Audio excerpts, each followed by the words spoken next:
Hey everyone, Ripley Sellers with Bob's Watches. I'm here with Justin in the studio for another episode of Vintage of the Week, where we pull out one extraordinary vintage watch and show it to you. And all of the watches that we're going to be talking about in every episode are all available for purchase. So if you want them, go and head over to the site and pick it up.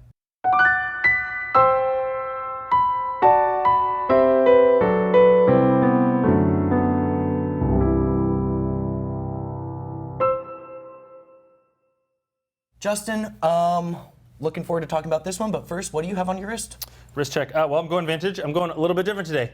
Tudor sub vintage.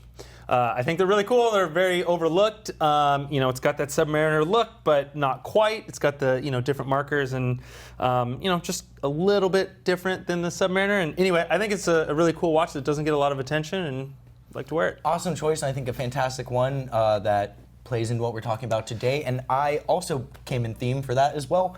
I'm wearing my sub.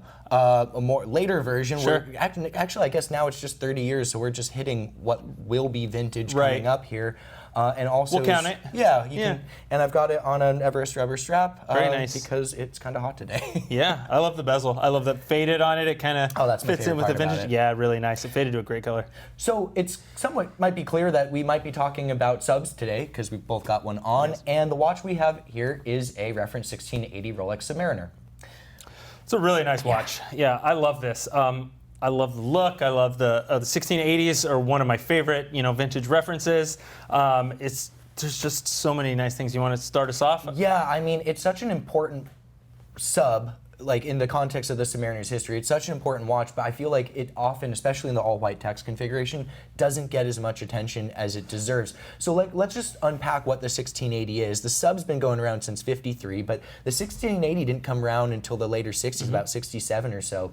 And so it was the first Rolex Submariner with a date. So most subs, nearly all except one these days, have dates. The one I'm wearing has a date. The Tudor sub you're wearing even has a date. Yeah. The sub date has kind of become the de facto Submariner, but this was the one to kick it off. This is the beginning, first. Yeah.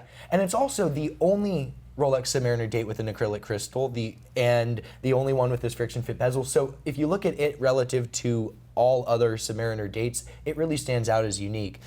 Subsequent generation had a sapphire crystal. You still get the matte dial on the transitional models, but then the very next generation, the 168000, it looks near identical to mine, the 16610. And if you hold it up here, you can really see where the modern date displaying Submariner's DNA first sort of came about. And then this came along all the way until, 2008, 2010, when you get the super cases ceramic bezels. Sure. But when we talk about the 1680, it's usually the red lines. The red line is the one that gets all the attention, right? And that's the one people like. That's the hot one.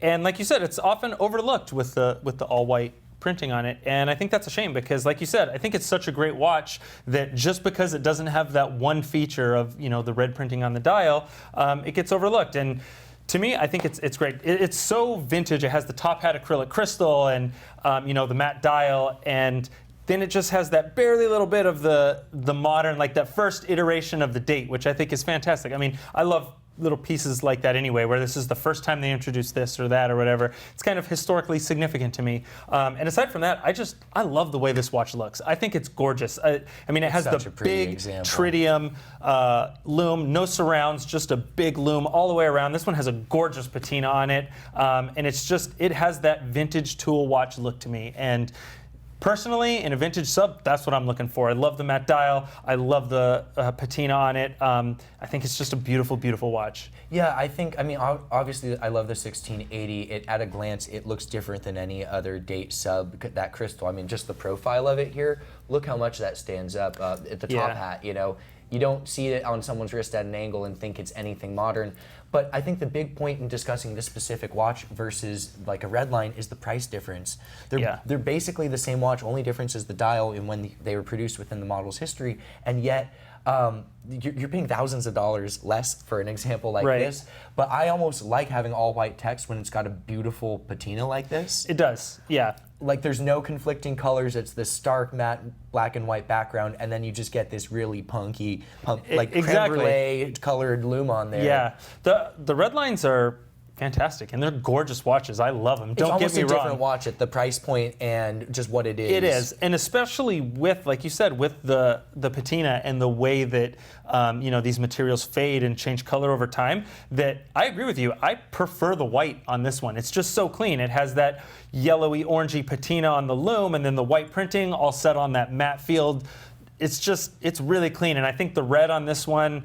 I don't think I would love it as much. Just the color scheme. I think more it's of a ketchup and mustard. Exactly. Type of I think vibe. it's just very clean with with the all white on this one. Yeah, and I think one of the things is when you decide you want a vintage sub and you want a date, I use the calendar. I love the balance of a no date dial, but I simply have to concede I use a date display too often on my wristwatch. So if you want a vintage sub with a date, and then you start looking at the only one really is the 1680 unless you're going for something with a transitional, and even then it's going to have a matte dial but a sapphire crystal. Right. The price difference in what you pay, you can really put that extra money towards getting a really, really clean example. I mean, look at how thick the lugs are on this bad boy. I was noticing that. This one looks, I mean, it's not, it hasn't been sitting in the safe for, decades, but it's in great shape. It's been worn, which personally I like in a vintage watch. I mean, I feel like it should have a little bit of wear on it, right? It's part of the history, part of the romance of the vintage watch. But I don't want it overly polished. I don't want it destroyed, all these other things. And to me, this one fits right in that sweet spot of it's clear it's been worn and loved, but like you said, those lugs are super thick. I mean, looks like it's likely been polished, but maybe very, very sparingly. It's a really fat, crisp case. Yeah. And exactly, I'm just like you. I don't mind, look at my sub. It looks like it's been in a blender. I wear it all the time, doing a bunch of stuff with it, and I don't mind my watches, especially vintage ones, to have wear and tear. But what I don't want to see is have it be mutilated, over-polished, damaged dial, and it's such a clean dial. You see that slight aging on the hands, consistent with age as you'd expect. Nothing has, destroyed the dial. It didn't get flooded. No one's over-polished the case. If you wanted to remove the scratches, you could, but I think it's sort of, I love the juxtaposition of this really clean, perfectly aged dial and a case that is I do too. fat and thick and nice and angular, but isn't mint condition. Yes, yeah. This is the nicest all-white 1680. Plus, it encourages you to wear it. I mean, I've seen some that have lived in the safe 50 years, and I mean, they're amazing, No one wants right? to be the first scratch. But exactly. It's like you almost feel bad about wearing it just because, like you said, you don't want to be the one that, bangs it into the desk and puts that big nick in it. Right, it's been dead stock for 50-something years. Are you really going to be the person to come in? And I'm aware. I like, if I get the watch, I definitely want it on my wrist. So something like this, I feel like I love that character. I'll probably add a little more of my own, and that's okay. But and it's I not think it's beat beautiful. up, because I think that's the big difference. Right. My sub is beat up, and it's been polished by someone I'm upset with long before I ever got it. Sure. I retroactively hate them. But it's not beat up. It's just not that mint safe clean that has been a time capsule. It's literally a vintage watch where you build it, you get it, and then you can start building onto its history with your own. Yeah. Well, like we've said before, with the Vintage of the Week series that we're doing, the nice thing is this watch is actually for sale, right? So if you guys are into this watch, if you would like to see it, if you'd possibly like to purchase it and add it to your collection, the link to the watch on our website is in the description below. It's really cool. We see a lot of these vintage watches. A lot of people buy them, put them in the safe, and we've talked about before, these aren't those. These are watches that are actually available for sale. So I think that's kind of special. We see a lot of stuff that's just from a collector, and it's fantastic that we get to share it, but no one has the opportunity. It's found its forever home, and until that, no one can buy it. It's available, and like we said, not all 1680s are created equal, and this is a really fine example. So if you love the patina, love the thick lugs. If you're into patina, which I know a lot of people are, this one's hard to pass. It's such a beautiful color, and I mean, honestly, it looks really nice here, but the sunlight, it's just unreal. It looks so nice out in the sun. Yeah, great example. An easy grab, and if you end up going deep down the vintage sub rabbit hole and end up picking up all sorts of pre-crown cards, all of those are no dates. So even if you have a whole collection of vintage subs, this one is going to stand out a bit because the only one exactly like it would be another 1680. Yeah, a little bit of balance in there. I love it. Well, again, it's available for purchase, so if you want it, go on head over to the site. Otherwise, tune in next week for another episode of Vintage of the Week.